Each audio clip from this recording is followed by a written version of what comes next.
Annabelle Nakache est avec nous. Bonjour Annabelle. Bonjour à tous. Eh bien écoutez, je pense que désormais on va appeler cette chronique la chronique Humotion, à mi-chemin entre humour et émotion. Aujourd'hui, j'aimerais donc faire le point sur ce qui se passe. Allez, c'est parti. On va parler de la visite du roi Charles à Versailles, des punaises de lit. Oh non, désolé, excusez-moi, j'ai rêvé qu'on était 2 semaines avant et qu'on pouvait encore faire rire sur des sujets plus légers en se foutant gentiment de la gueule d'Hidalgo, de Macron et des grèves de la SNCF. Bon, du coup, pour faire le point, on va commencer par point mort. Je sais pas vous, mais moi en ce moment, je me sens flagada, dis donc. Ces derniers jours, j'ai plus trop le cœur à regarder Le Meilleur Pâtissier ou L'amour est dans le pré. Vu ce qui se passe dans le monde, mon intérêt pour le croustillant, le fondant et le croquant de la tarte tatin de Martine et le rapprochement entre Thierry l'éleveur de vaches laitières avec Josiane a autant d'intérêt pour moi qu'une entrecôte pour un vegan. Mon état d'esprit à l'heure actuelle, c'est overdose. Pas de drogue, hein. Le pire truc que j'ai fumé dans ma vie, c'est du saumon. Non. Overdose d'informations. Ah ça y est, j'arrive à saturation là d'entendre des conneries. Parce que maintenant les conneries, elles sont pas que dans ta télé ou dans la rue. Non, aujourd'hui les conneries, avec les réseaux, elles se baladent sur toi, dans ta poche, sur ton téléphone, dans tes commentaires, c'est épuisant. Point santé. Du coup, si vous voulez vous déconnecter un peu de tout ça, si vous avez envie de vous changer les idées, de vous relaxer, moi je vous propose une activité cocooning au top, hyper tendance. Les cours sont blindés tellement ça cartonne depuis 10 jours. Après le yoga, la zumba, la bachata, essayez le Krav Maga. Personnellement, j'ai pris mon premier cours hier, alors je vous préviens, l'activité est totalement incompatible avec un brushing. Par contre, qu'est-ce que ça fait du bien les gars, je vous conseille de vous y mettre. Si vous voulez vous charger en confiance et en force pour affronter la vie merveilleuse qui nous attend tous. Alors après le cours, t'as l'impression d'être Liam Neeson dans Taken, ou alors tous les Expendables à toi tout seul. Bon alors clairement tu l'es pas, mais au moins ça te donne l'œil du tigre et qu'est-ce que ça fait du bien. Et conseil, si jamais quelqu'un t'agresse, la seule chose qui peut te sauver, c'est que ton ennemi ait plus peur de toi que toi de lui. Point info, édition spéciale. Ce matin à 6h30, les Indiens d'Amérique sont allés massacrer 15 000 Américains pour dénoncer la politique de colonisation des États-Unis. Ils réclament aux Irlandais et aux Hollandais de retourner chez eux. Bon évidemment c'est faux ce que je vous raconte les amis, et j'embrasse tous les Indiens d'Amérique au passage qui n'ont absolument rien fait. Ça a l'air absurde ce que je vous dis là, non? Vous avez pas un peu l'impression que c'est le même genre d'argument qu'on nous sort pour justifier les massacres en Israël? Et pourtant ça choque personne. Et la différence c'est que les Juifs eux ont toujours été présents dans la région. Par contre le Hamas et leurs sympathisants n'ont jamais voulu que les Juifs reviennent sur leur terre ancestrale biblique. Comme c'est bizarre. Ah le Hamas, dont la tête du parti est dirigée depuis des palaces au Qatar. Bah dis donc, pour des résistants ils ont pas beaucoup de courage, Ouais, ils ont pas beaucoup de courage.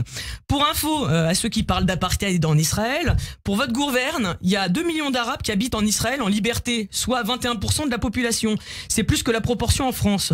Par contre, que les Juifs en Palestine, eux, lèvent la main par les otages, il y en a pas. Bref, non, parce que on peut aussi dire tout ce qu'on veut comme conneries, comme la terre est plate ou le carburant est à 1 euro le litre.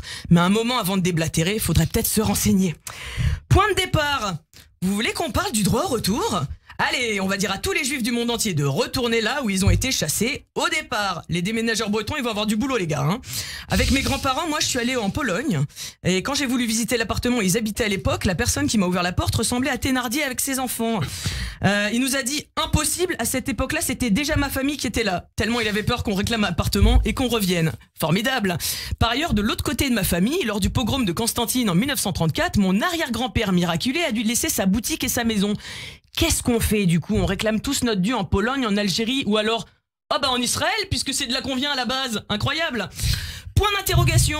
J'ai plusieurs questions qui m'arrivent comme ça là depuis hier. Alors petit 1. Est-ce qu'on va devoir s'excuser longtemps d'avoir été massacré parce que là ça commence un peu à nous titiller comme un laxatif pour ne pas dire autre chose? Petit 2.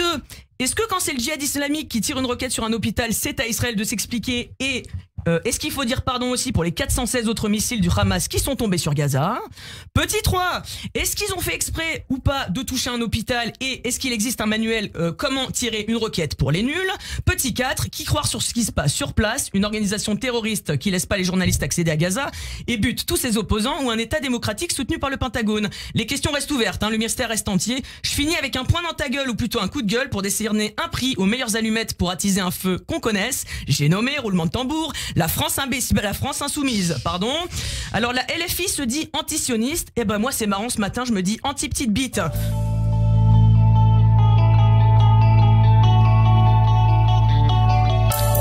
Mélenchon, pour ses votants et le plus grand des charlatans. Avec ses potes antisémites latents, il se prend pour le prochain président.